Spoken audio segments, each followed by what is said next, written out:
What you're going to hear about today is nothing short of a miracle. It's dramatically new, made possible only through years of research, inventions, and innovations. ステレオが部屋を出た。ウォークマン。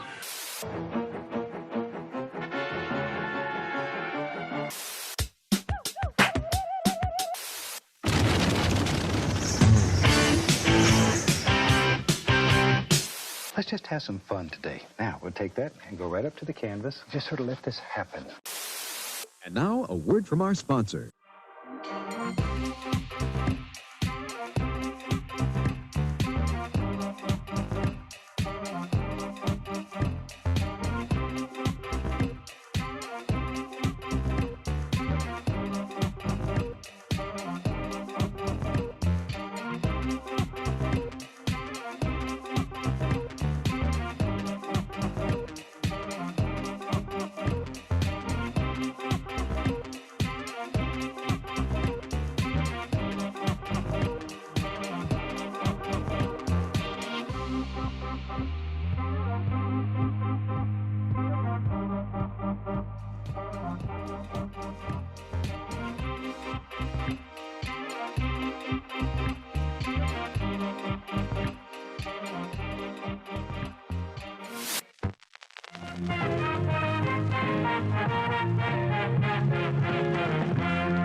Hi everyone, and welcome to Product Unleashed, the meetup for product people about product stuff. So it's great to be here, and it's great to have our guest with us today that we're going to bring in a little while. But for now, if you're new to Product Unleashed, here's a quick intro to your host. So my name's John, and I'm joined by my co-host Dominic. We've both been working in design for the last 15 years and working in product across user experience and product design for the last 10 years. And we love all things product, don't we, Dom?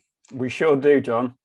So let's talk about why Product Unleashed. So we started the meetup to allow people to kind of learn from industry leaders, mix with your product peers. We want to do regular events where people can kind of share their knowledge and also just build your product toolkit as well. So that's the kind of drivers behind Product Unleashed. And let's just run over our agenda for today. So in a moment, we may be joined by our supporters, Silicon Brighton, who are going to say a few words just about the work that they do. And then we're going to run through our speaker introduction as well and introduce you to Olga, who will be joining us today. And then she's going to do her talk all about scaling a product design team, which is going to be really awesome. Looking forward to that. And then we're going to do a little Q&A towards the end. And then around 1 o'clock, we'll be finished. So next slide, please. So I don't think Silicon Brighton are going to be joining us, but for now, I'll just say a few words. Oh, that's a shame. I know, right? But it's all good. Silicon Brighton is a community-led initiative here on the South Coast, and they support digital growth in the region through stuff like networking and training, upskilling, development, and also helping people to take their careers and businesses forward. So they're doing some great stuff. They're doing loads of great events as well. If you check out that QR code, it will take you through to the Silicon Brighton Hub, where you can see all of their events and all the great stuff that they're doing. Awesome. So I think it's time to meet our guest now. So we are joined today by Olga Mishyna. Hi, Olga. Hey, Olga, how you doing? Hi guys, thank you so much for having me.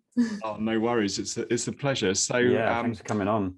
A little bit about Olga. Obviously, we're really super excited to have her with us today. She's head of product design at fintech company Adyen. She's got 10 years experience building brands and solving design challenges for global organizations. She's originally from Belarus and is now based in Amsterdam for the last 10 years. Is that right? Yeah.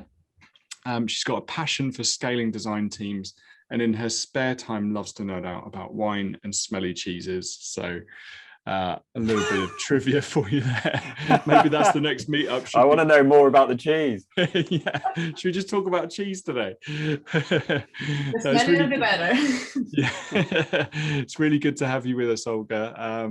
So yeah, I'm really interested to hear all about your experience and your team's experience scaling design teams over there. And yeah, so without further ado, I think it's time to just crack on with the talk.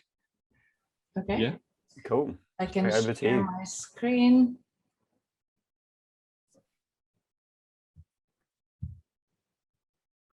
Okay. You can see my screen. All good? Yeah, all good. Perfect. Amazing. Okay. I'm gonna open first chat straight away so I have it in front of me just in case. Okay. Hello, everyone. Thank you so much for having me. It's a pleasure to share our journey with you all today. So this is roughly a timeline how our team grew. We went through a few hiring waves. Each of them had its own challenges. And in the 3 years, we literally went from less than 10 people to more than 30 people. And right now we're reaching 40 actually. So I joined Adyen at our first wave. And when I joined, we still were like a very small baby team, still trying to find our way within Adyen. But quite quickly, we realized that we need way more people to achieve the goals that we want to achieve. And at this challenge, we were presented with three things, three challenges. First one is we wanted to have equity in our hiring process. And to achieve this equity, we needed to start hiring for diversity. When I joined, it was for the most part sort of like a white boys club. And it's been proven so many times again and again through multiple researchers that diverse teams bring better results. So we needed to fix this diversity issue that we had. The second challenge that we had, we need to identify what skills were missing from our team. So every designer has its own superpowers, something that the others can get help from this person. So for every new hire, we always ask the questions, what you can help others with and what do you need help with yourself? We don't look for absolutely identical copies of ourselves. We want to see diversity in life experiences, in the backgrounds of people that we bring aboard.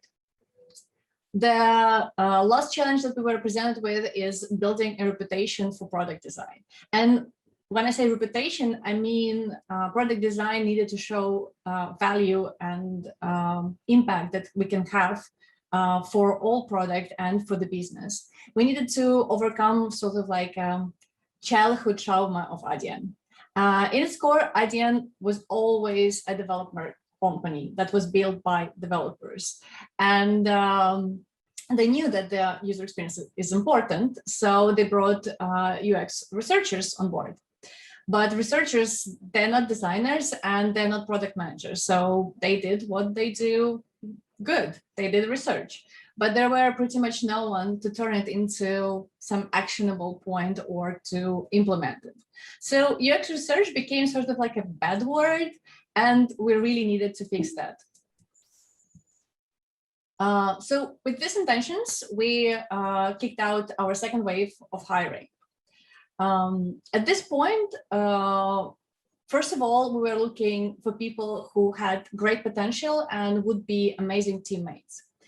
Every interview is always interview for a potential. It's always a bet on each other, the company and the individual you're planning to add to your team. And we always looking for the reason to say yes. So here, equity was our goal. And I have a question to everyone who is here today. If you can write it in the chat, what do you think is the biggest challenge for hiring for diversity?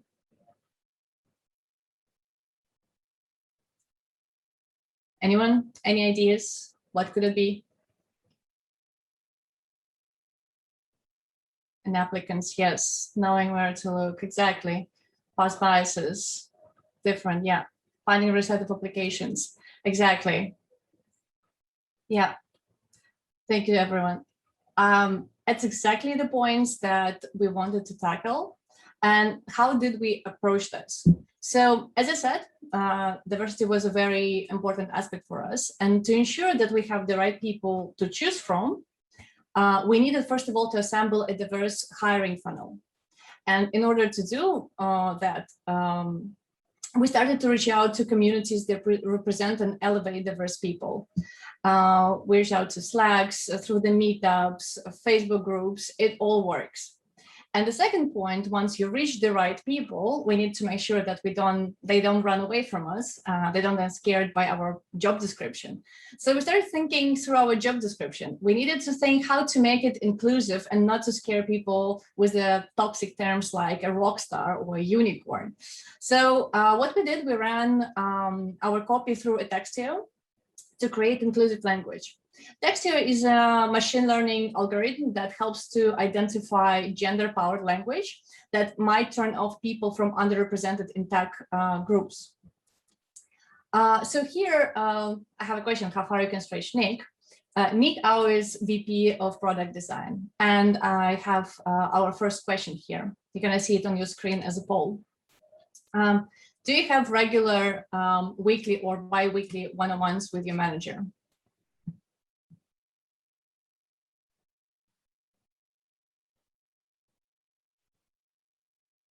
Yeah, I see people replying. Well, I'm so happy to see that so many people, roughly 80%, have regular one-on-ones with their managers. And I'm so sorry for people who don't. I hope your manager one day will become better and have regular one-on-ones with you. So you can see the result here now. So once we started hiring, it keeps popping up. Once we started hiring and we became bigger, it sort of became clear that the current structure that we had with one head of product design doesn't work anymore. Role of a design leader is to inspire people and help them to set up and achieve their goals. Help those designers to understand the scenarios around the decision making and also hold them accountable for achieving those goals. So team grew so much that we needed to create a new structure. And Nick, our head of product design, couldn't have one-on-ones with all the people with the desired amount of engagement and attention that he wanted to give everyone. So to ensure that every designer still gets the right amount of support, we introduced design leads and design principals. So what's the difference between design lead and design principal? So design leads have a weekly or bi-weekly one-on-one with each designer. We discuss not only our projects, but mostly how is collaboration going, for example, in product team. Which blockers do they have as a designers and as a person? What soft skills they have they want to work on? So the biggest difference between a design lead and a principal is that one is sort of an organized lead and performer who pushes convention and drives the change in the product and in the people. At the same time, principal is sort of like a leading performer who prefers to lead projects over the people. So design lead has and takes responsibility for the happiness and the growth of the team members that they assign to him or her, and also accountable for all the product design work and quality of multiple streams and solutions. They sort of act as a glue of the whole product design group. They leverage the talent and career interest for the sake of maximizing the impact. Design principle helps product and tech leadership to figure out what is the right thing to build, and also are able to kind of build a new concept and MVP prototypes for new products from scratch. So they serve naturally as like a go-to person for product design challenges within Adyen, not only inside the product design team, but also outside of it. So both of those roles have sort of internalized our way of working. And usually it comes with the multiple years of working within Adyen, and also actively applying and advocating for Adyen principles of work. So in 2020, we reached our 20 people milestone, and we needed to start our third wave of hiring.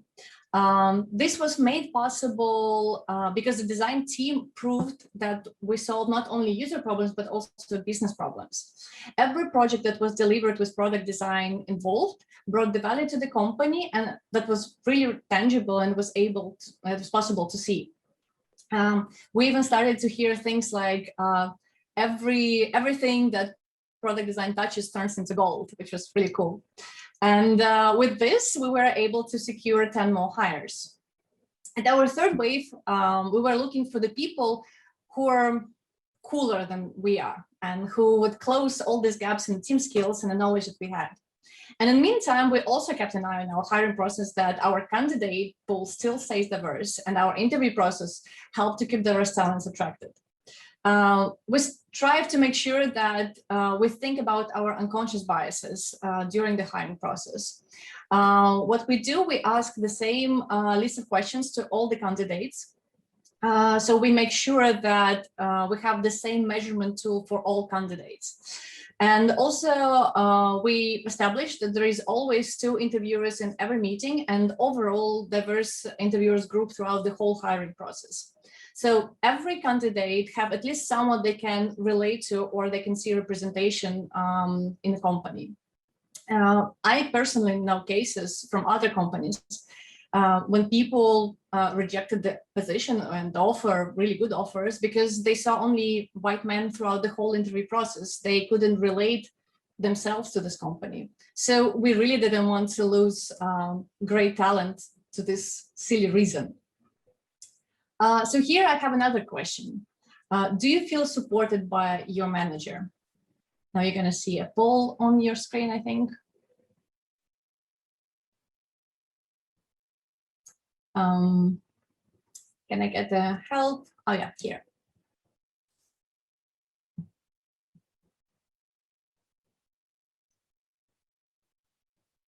Nice. So you can see result now.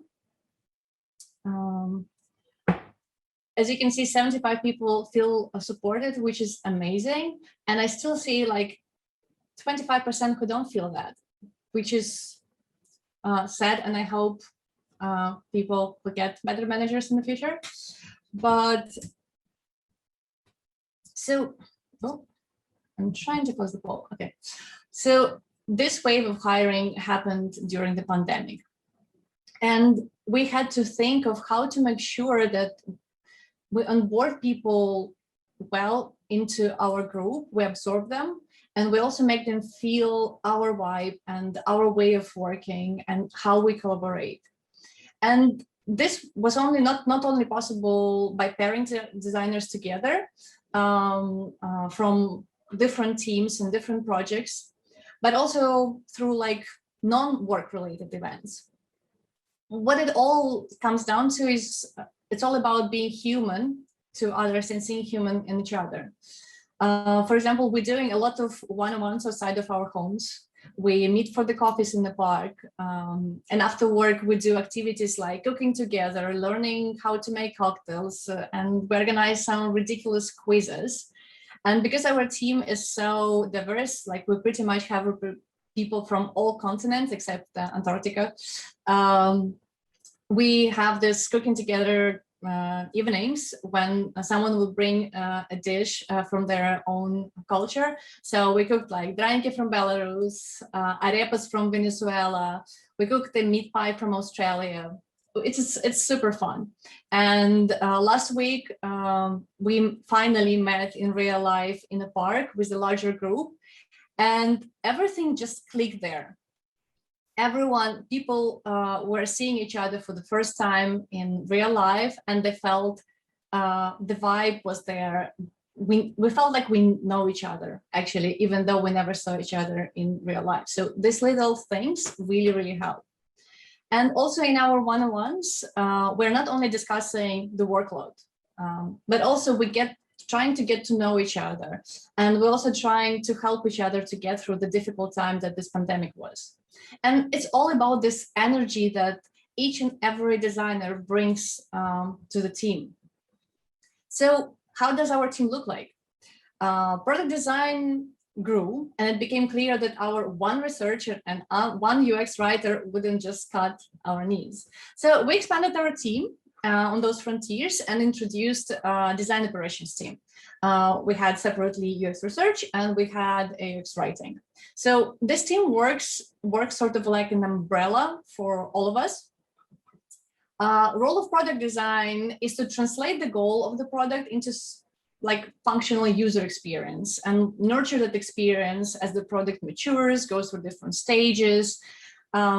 And each designer is responsible for their own product, full cycle, starting with explorations, working with business, with product managers, developers, understanding technical requirements, doing research, prototypes, iteration, doing analytics, also working on the future opportunities, iterating when needed.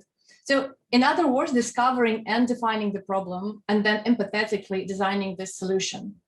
And design operations team is there to support all design product designers.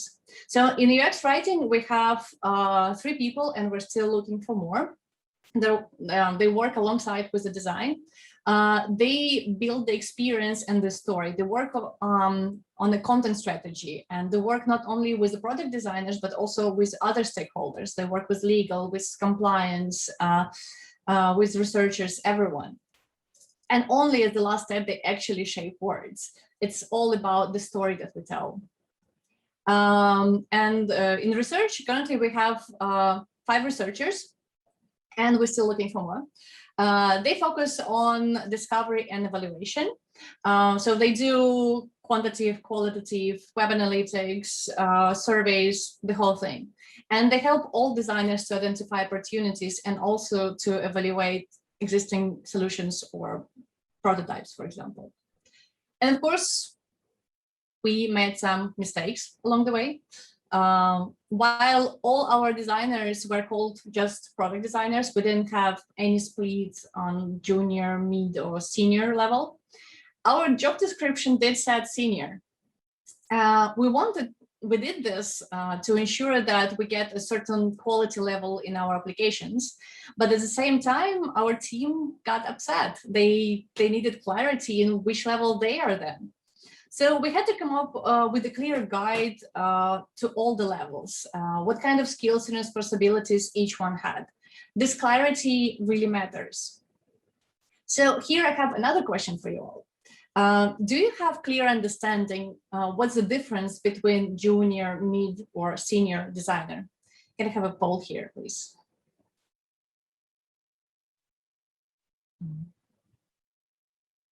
Guess it's gonna pop up any minute now.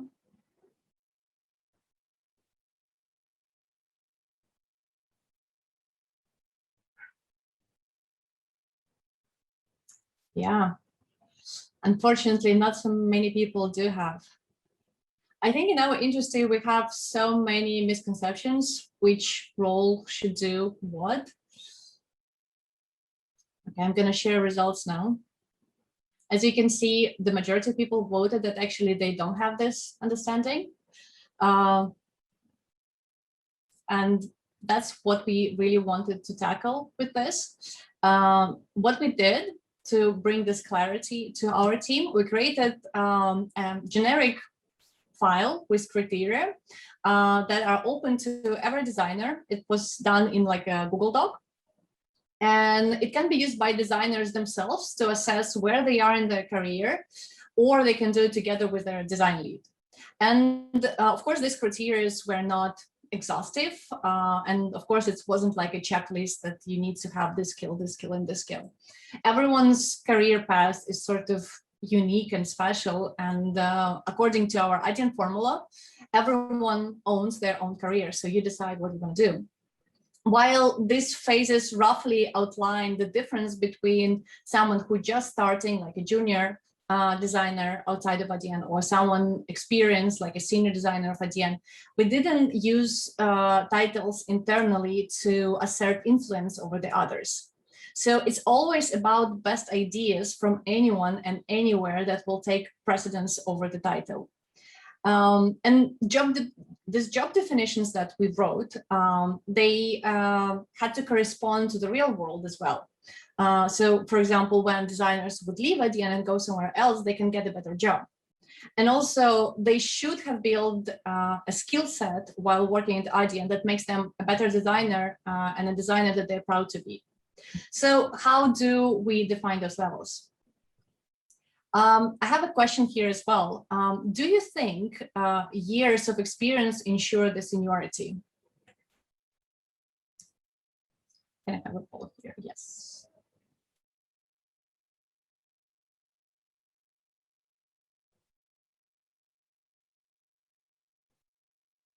Okay. I think almost the majority voted. I'm going to share the results now. No, I'm so happy to hear this. Of course, there is certain influence from how long you've been in a profession and what you can do, but it definitely doesn't ensure where you are in your journey. So we have defined 3 levels: starting, core, and experienced product designer. So starting product designer is sort of like a support level player who is still working on their craft and they are trying to understand the organizational context. The core product designer is like an established performer with a strong communication skills, and they proactively build relationship within the company. An experienced product designer is like a high-level performer with strong relationship and also the ability to lead multiple large projects. So, of course, usually, I say usually, but it's not necessarily, someone who has experience, let's say from 0 to 3 years, would be considered a starting one, and from 3 to 6 years as a core, and over 6 years as experience.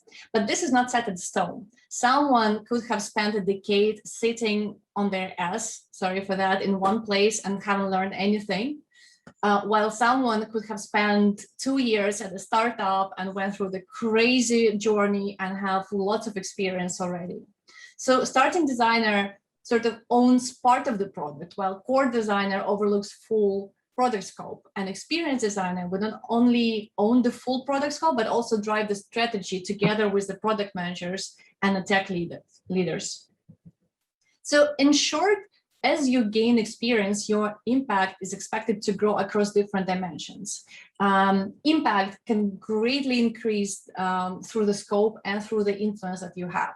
And like a side note, impact is not just an activity. It should be seen through sort of positive outcome for the company, for the Adyen. So how did our design reviews evolve? They pretty much went through quite a dramatic change too, together with our team. We started with everyone in one room. With 15 people, it was still possible to hear everyone's opinion and get everyone's feedback.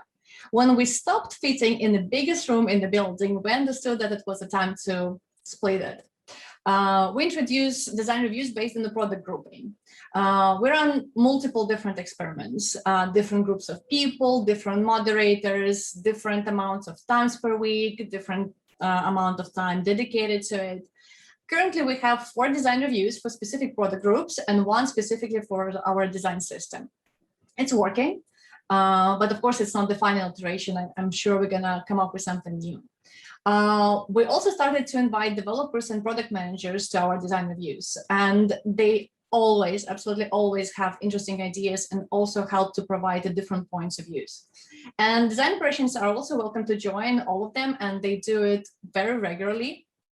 And how we plan it, we have a common file where we announce the topics that is going to be presented. We write them down in advance. It's open to everyone.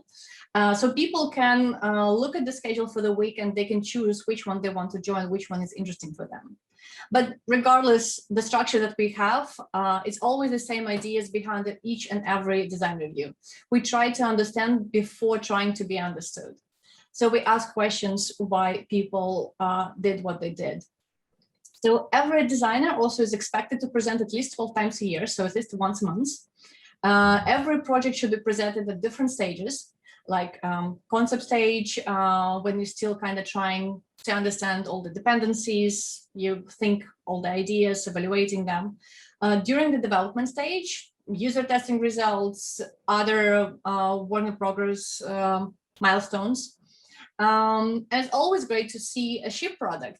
And for this one, we actually have a separate one, a special show and tell that is open for everyone in the company to join.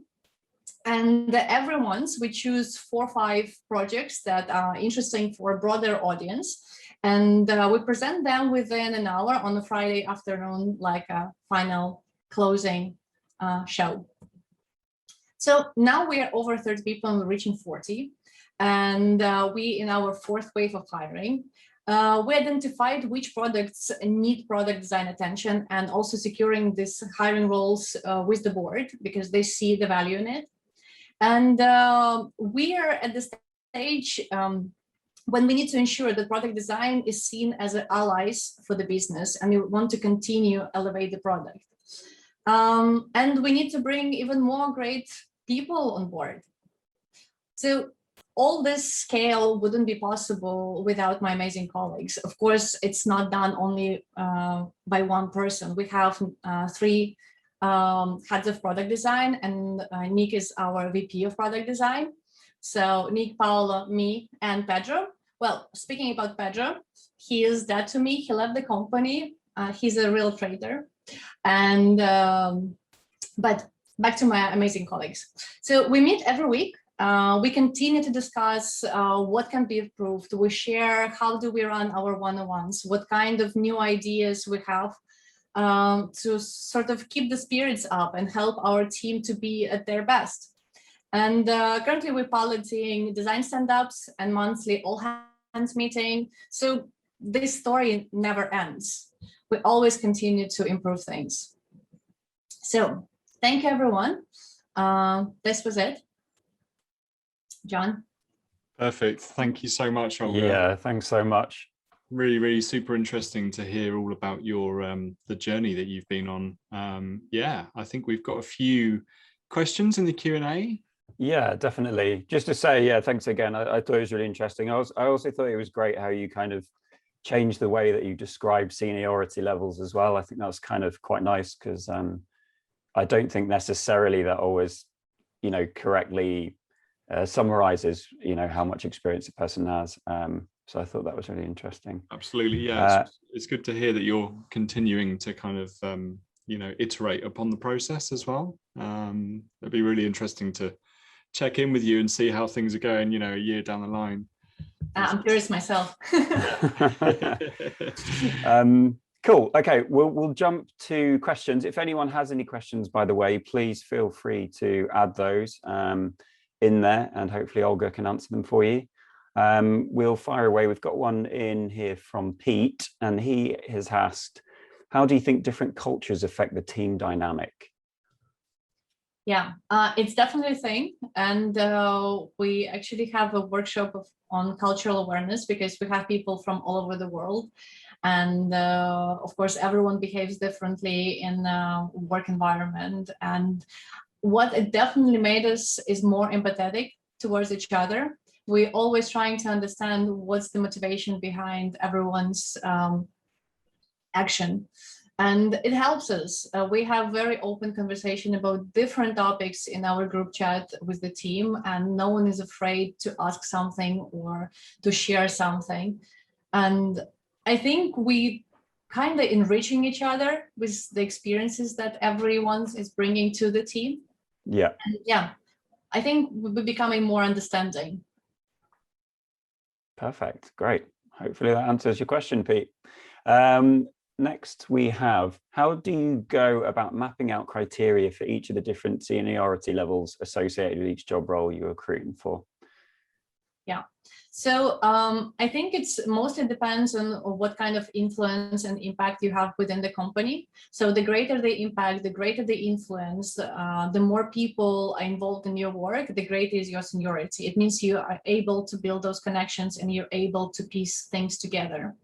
So I think everyone's professional journey is sort of a sum up of all the experiences that they had So if you bring those experiences together, it's gonna sum up where you are in your career, at what stage you are. Have you ever, just out of it, as a kind of follow-up to that, have you ever had an instance where someone believes they are a kind of senior position, but after talking to them, it's quite apparent that perhaps maybe that's not quite the case, or was maybe the case from where they were before, but perhaps isn't quite now coming into Adyen? Of course, of course. It's sometimes it's really hard to have a closer and more sort of realistic looks at yourself. I mean, there is always this paradox: you think you're doing more than everyone else, but it's never the case. Sure. So it's always about the open conversation. So when we do have mid-year reviews and we have a yearly review, but whatever we're discussing in those reviews, it never comes as a surprise, because we do those check-ins really regularly and we openly talk how things are going, if there are any stocks, like how your collaboration go. If it's missing there, you need to pull up there. And we keep coming back to those goals and checking where you are. Is it going well? Is it not going well? But of course, sometimes you have to have the complicated conversations and you have to ask those questions. I don't think none of us now, none of our heads of product design actually have to tell someone that they're not at the level where they are. Usually it goes through the conversation, through the asking questions, and then person realizes themselves where they are through those questions. Sure. Okay. We've got a question from Beth. She's asking, are there some good resources we could use to evaluate the level of design a product designer is at?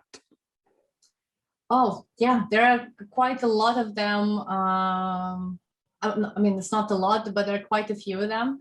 I think there is a good resource from Adyen group. They were posting like a metrics at some point of assessing resources. Of course, they were more connected to the researchers, but you can also extrapolate those to any other types of designers that you have.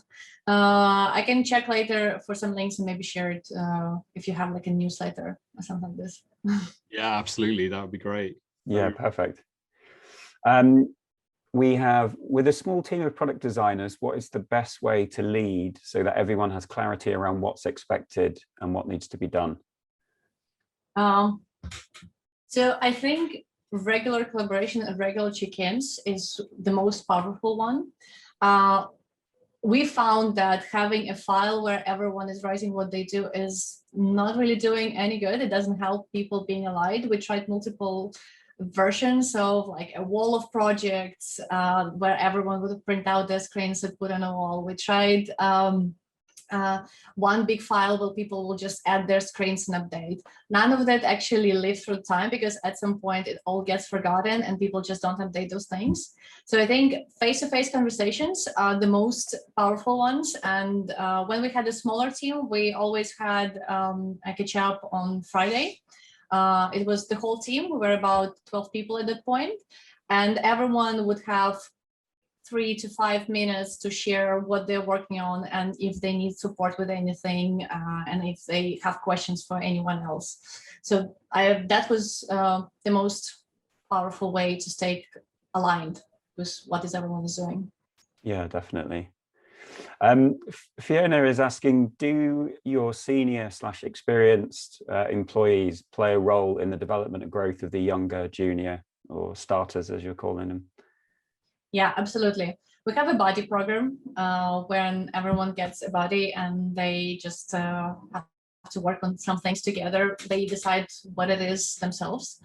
Also, it's part of the senior sort of, I wouldn't say responsibilities, but in a way, if they want to grow and they want to grow into leadership, like a principal or lead, they have to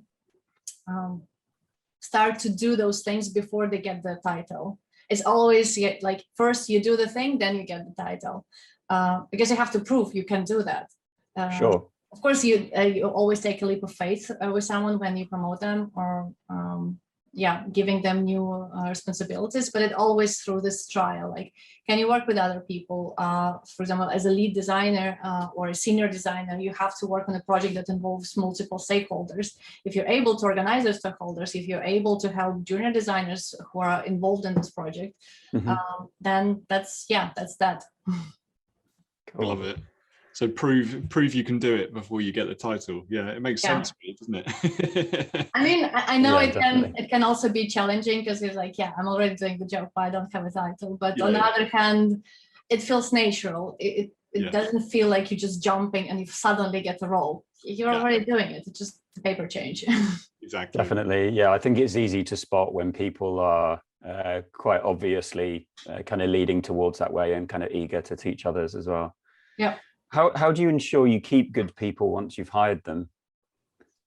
Well, we always talk to them in our one-on-ones to see if they're still happy, if something is missing, if they want to do something that is not on the list yet.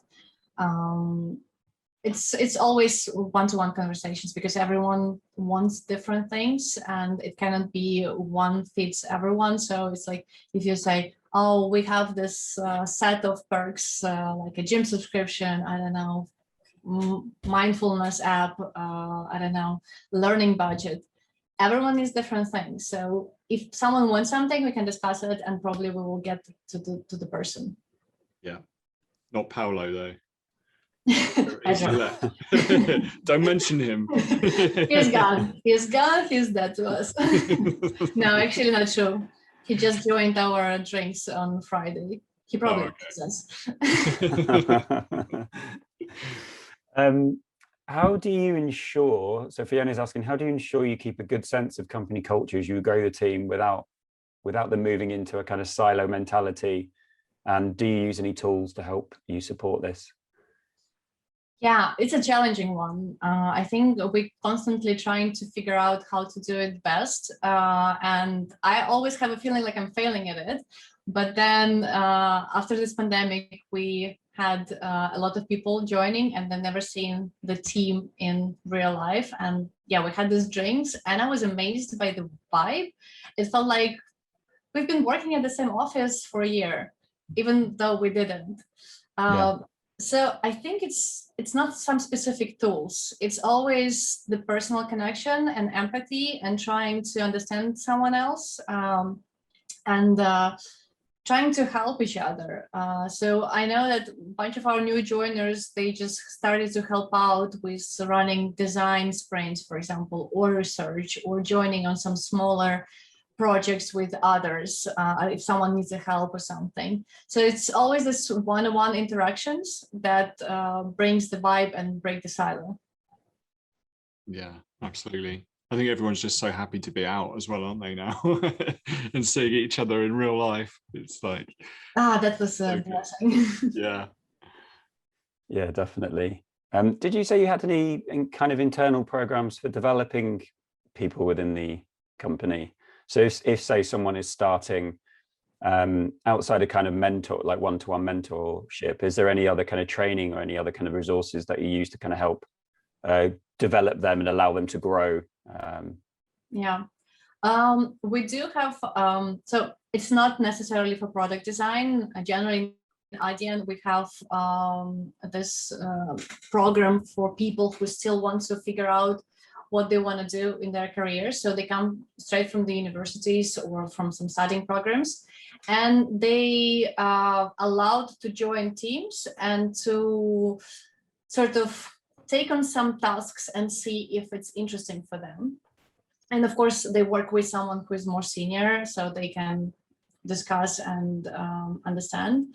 But then, for example, one of our designers, he's now having his own product and working on everything. He's growing, but he joined without any specific design education. He was there he was like, I'm really interested, I would like to try it. And with this passion, he grew. So with the help of other colleagues, also with some trust from our side and the support. So that's that. And of course, if someone wants to study something outside, and they need a budget, it's all discussable. Yeah, that's nice. So there is some kind of support that perhaps goes on from doing perhaps maybe like hands-on work and being able to kind of learn and grow. Yeah. Great. But also generally at the beginning of every year, I would sit with all my designers. We will discuss which goals they want to achieve by the end of the year. And I usually try to form these goals in a way, what kind of designer you want to be at the end of this year.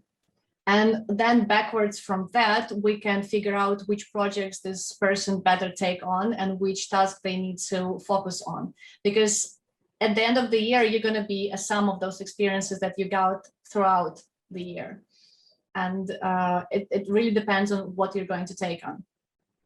Yeah, definitely. I think you touched on it there as well. Sometimes, just a real keen interest and kind of openness from someone is enough to say, okay, let's give this person a shot and kind of get them on that path. And then especially if they're surrounded by, maybe more senior designers or designers with more experience, let's say, they can just kind of soak that stuff up.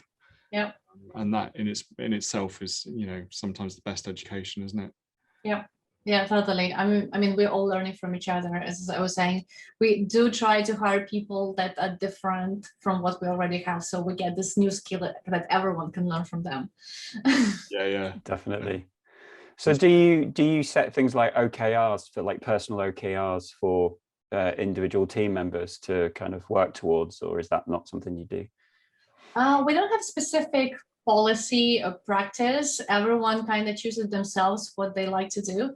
We do try to separate them on personal, team, and skills, because there is things that you can learn about being in a company generally, in a big company, and things you can learn from the personal experience, and things how you can influence the growth of the team. But it's always up to a person to define those goals, how they want to write it down and how they want to. Some people have a file, some people have shared Google document, some people put it in like in Workday. It's not obligatory. It's up to you. Sure. Okay. How long is your hiring process, and kind of how many stages roughly are there for interviews or for interviewees to go through? Yeah. So, of course, there is when people apply, they send their portfolio and cover letter, and they have to ask a few questions from HR. It generally just to kind of to understand the mindset of the person.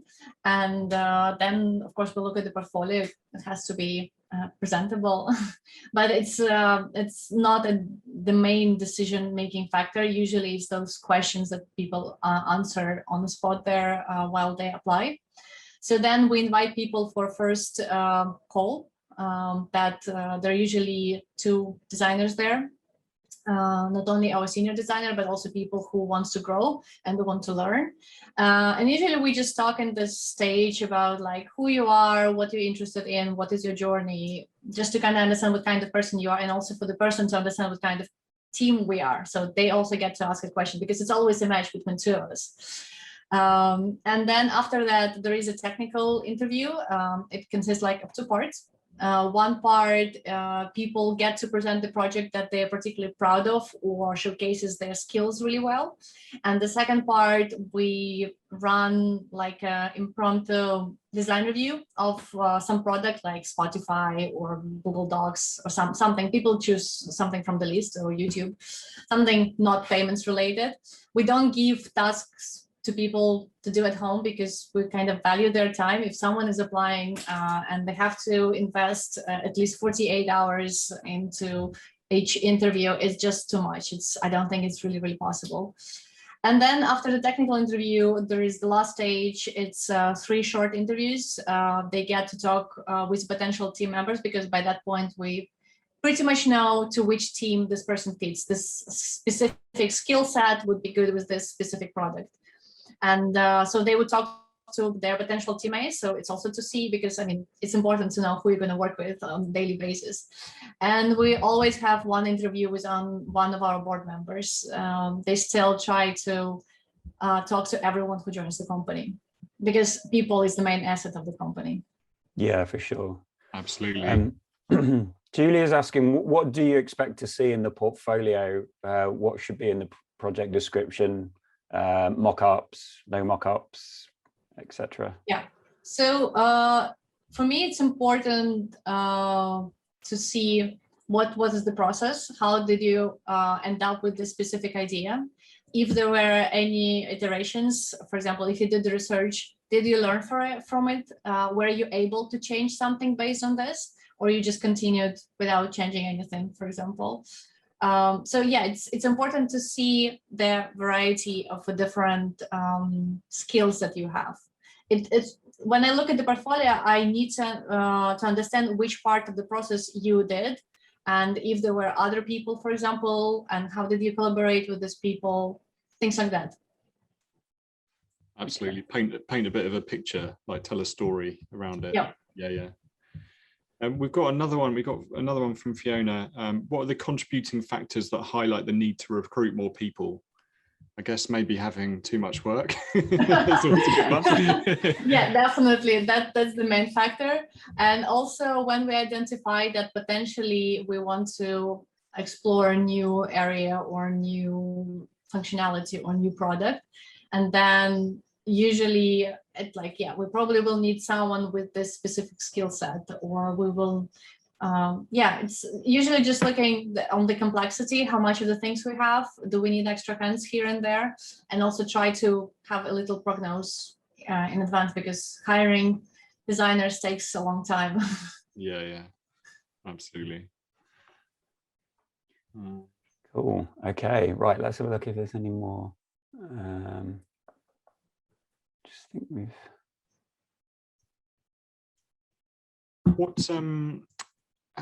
someone's asked, how does one build their design career in a small team when you're the most experienced in your team? It's an interesting one. Yeah, well, a paradox.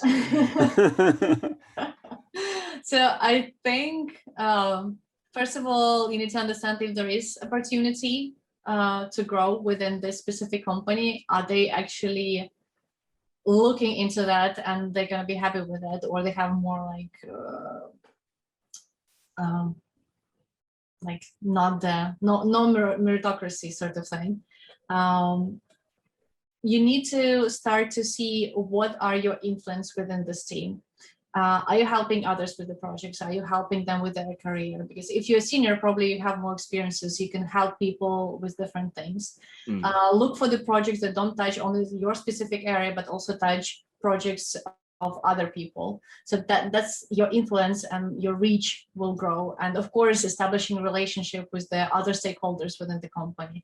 So building a reputation for yourself as a representative of product design for business, for example, or development.